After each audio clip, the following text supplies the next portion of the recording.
मित्रों नमस्कार। आज का मेरा विषय थोड़ा आध्यात्मिकता की तरफ रुझान लिए हुए है। मैं ये शब्द यूज कर रहा हूं, आध्यात्मिकता, स्पिरिचुअलिटी की तरफ रुझान लिए हुए है। पूरी तरह स्पिरिचुअलिटी, आध्यात्मिकता पर यह लेक्चर नहीं है और मैं अभी उस मंजिल पर भी नहीं आया जहां मैं स्पिरिचुअलिटी या आध्यात्मिकता की कोई बात करूं। लेकिन चूंकि परमात्मा ने मुझे बुद्धि दी है, सोचने की शक्ति दी, जब विचारों की श्रृंखला बनती है, आदमी सोचता है। जब सोचता है तो मैंने पहले भी कहा था, यह हमारा कर्तव्य बनता है जो विचार हमारे मस्तिष्क में आए वो दूसरों से शेयर भी करें। हो सकता है पूरी जिंदगी में एक शिक्षक रहा, शायद इसीलिए ये विचार मेरे मस्तिष्क में आते हो। लेकिन मैं समझता हूं यदि परमात्मा आपको अच्छे विचार दे रहा है, अच्छे विचारों की अनुभूति हो रही है, अच्छे विचारों का आप पूरी तन्मयता से चिंतन कर रहे हैं, उसका निचोड़ यदि आप समाज के सामने रखेंगे तो आपका स्वयं का भला तो होगा, शायद समाज का भी भला होगा। आज का मेरा विषय बहुत सिंपल है, पावनता, जिसको हम पवित्रता भी कहते हैं दूसरी भाषा में। पवित्रता या पावनता क्या है? मैं रोज सुबह उठकर ब्रह्म मुहूर्त में स्नान करूं। ऐसे कई वीडियो आपको मिल जाएंगे आजकल जो कहते हैं आप सुबह 4 से 6 के बीच में स्नान कर लीजिए, वो देवत्व स्नान होता है। 6 से 8 के बीच में करेंगे वो मानवीय होता है, उसके बाद वाला राक्षसी होता है। ये धारणा है। मैं इसका पक्ष विपक्ष कुछ नहीं कहना चाहूंगा। कई तरह के वीडियो मिलते हैं। आप देरी उठ के परमात्मा का स्मरण करें, बहुत अच्छी बात है। परमात्मा ने जब यह सुंदर जीवन दिया है, हमें परमात्मा का स्मरण करना ही चाहिए। आप सुबह उठ के मंदिर जाएं, चरणामृत ग्रहण करें, तुलसी दल ग्रहण करें, बहुत अच्छी बात है। यह आपके जीवन को जरूर सार्थक बना सकता है। लेकिन अल्टीमेटली जो मेरा विचार है, जो कुछ मैंने थोड़ा चिंतन करने की कोशिश की है, हमें शरीर दिया है परमात्मा ने। शरीर को मैं 4 पार्ट्स में डिवाइड करूंगा। फिजिकल बॉडी, दूसरा मैं कहूंगा हार्ट, हृदय, तीसरा कहूंगा सोल, आत्मा। Physical body, heart, soul, mind. 4 चीजों में मैंने ये अपने चिंतन से एक शरीर को डिवाइड किया है। वैसे देखा जाए सोल वाला कर दीजिए, हार्ट, हृदय, मस्तिष्क फिजिकल बॉडी में आ जाएगा, निश्चित रूप से आ जाएगा। फिर भी मैंने इसको अलग किया है। यदि मैं ये प्रश्न करूं चारों में से किसका महत्व ज्यादा है, which is the most important out of these 4 alternatives? Physical body, heart, soul, mind. सभी कहेंगे चारों में से कोई भी चीज ऐसी नहीं है जिसके बिना आदमी का इस दुनिया में जीना संभव हो। बात बिल्कुल सही है। चारों का ही होना जरूरी है। जब फिजिकल बॉडी होगी तभी उसमें आत्मा होगी, तभी उसमें हृदय होगा और तभी उसमें मस्तिष्क होगा। लेकिन यदि इंपॉर्टेंस की बात करें, माइंड कहा जाता है ब्रेन डेड हो गया है। परमात्मा ना करे कभी किसी का हो, ब्रेन डेड हो गया है। मस्तिष्क ने काम करना बंद कर दिया है। डेड होने का मतलब यह है अब मस्तिष्क का कोई अंग शरीर से जुड़ा हुआ नहीं है, मस्तिष्क कार्य नहीं कर रहा। लेकिन जब तक हृदय की धड़कन, हार्ट बीट्स बनी रहती हैं, मानव जिंदा रहता है, चाहे वह कोमा में रहे। कोमा 1 दिन का भी हो सकता है और 30 साल लोगों ने कोमा में काटे हैं। तो यह परम सत्य है। यदि आपका मस्तिष्क रुक जाएगा, आपका हृदय काम करेगा, आपकी फिजिकल बॉडी, आपको मालूम नहीं है आप कहां हैं, किस अवस्था में, आप पूरी तरह अचेतन ही हैं क्योंकि आपका ब्रेन डेड हो चुका है। लेकिन चूंकि आपके हृदय की गति चल रही है, इसलिए व्यक्ति वो जीवित ही माना जाएगा। 30-40 वर्षों के भी उदाहरण हैं जो कोमा में रहे हैं, बहुत कम है लेकिन हैं। 10-15 साल के एग्जाम्पल तो आपने बहुत सुने होंगे। तो यदि हृदय चल रहा है, ब्रेन डेड हो गया, तो इंसान जीवित रह जाएगा। जिस समय हार्ट फेलियर हो जाता है उसी समय इंसान, हम कहते हैं उसने अंतिम सांस ली है। जी हां, मस्तिष्क काम कर रहा था लेकिन यदि हृदय ने काम करना बंद कर दिया, उसको हम हार्ट फेलियर कहते हैं, हृदय आघात कहते हैं।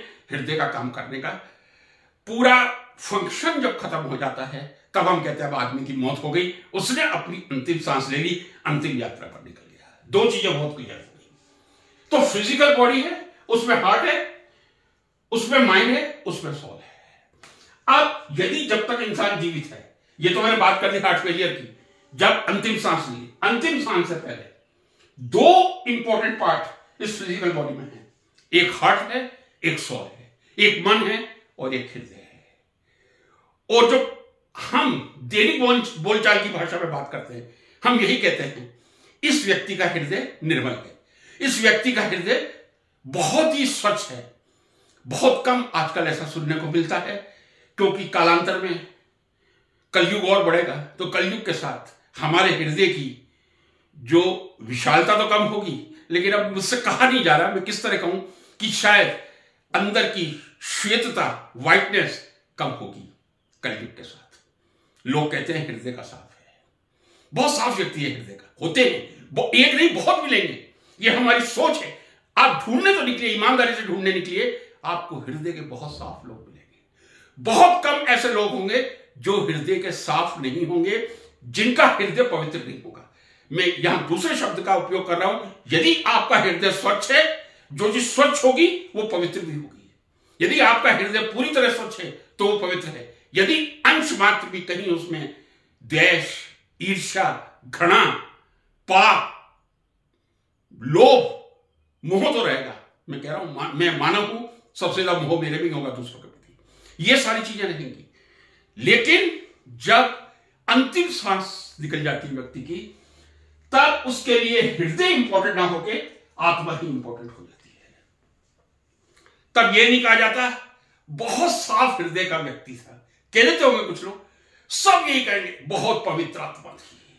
और वैसे हमारे देश में जब तक व्यक्ति जिंदा होता है, तब तक अधिकांशतः राजनीति के क्षेत्र में दूसरों की आत्माएं अपवित्र और अपनी आत्माएं हमको पवित्र दिखती है। कटु सत्य कह रहा हूं, राजनीति के क्षेत्र में अपनी आत्माएं हमको पवित्र दिखती है, दूसरे की सबसे अपवित्र दिखती है। लेकिन जब श्वास निकल जाता है, जब परलोक चला जाता है, तब हमें दूसरे की आत्मा भी साफ दिखाई देती है और हम कहते हैं आत्मा का बहुत ही स्वच्छ आत्मा थी, बहुत ही पवित्र आत्मा थी। परमात्मा ने इसको पृथ्वी पर से क्यों उठा लिया? चाहे उसके जिंदा रहते हुए हम पल पल ये कोशिश करें कि ये व्यक्ति क्यों जिंदा रह रहा है, ये इस पृथ्वी में बाहर है, लेकिन मृत्यु उपरांत एक जो सामाजिक लोकाचार बना हुआ है, क्रियाकलाप बना हुआ है, मरने के बाद हर आत्मा पवित्र हो जाती है।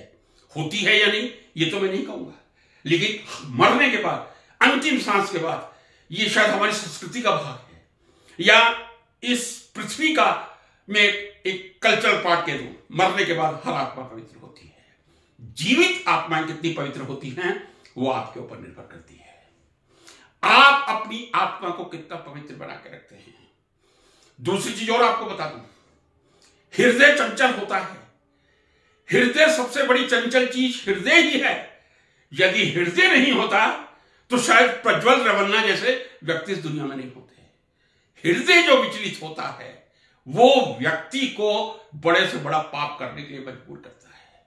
लेकिन आत्मा पे जरा विचार कीजिए, आप जब भी आप गलत काम करेंगे, कोई भी दुनिया का गलत काम करेंगे, आपका मन कहेगा कर लो, चलो मेरा मन अलाउ कर रहा है, मैंने कर लिया। आत्मा मना करेगी। उस आत्मा की आवाज को सुनना यह मनुष्य के जीवन की सार्थकता का सबसे मूल मंत्र है।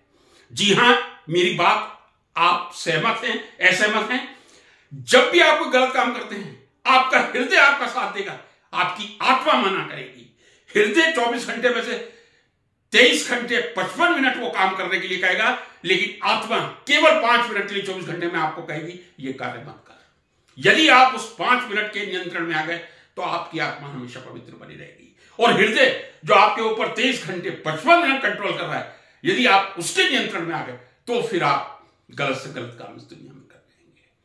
दूसरी बात कहना चाहूंगा, प्रैक्टिकल बात कह रहा हूं, लोगों को नहीं लगेगी। आप स्वयं अपनी आत्मा को पवित्र रखिए,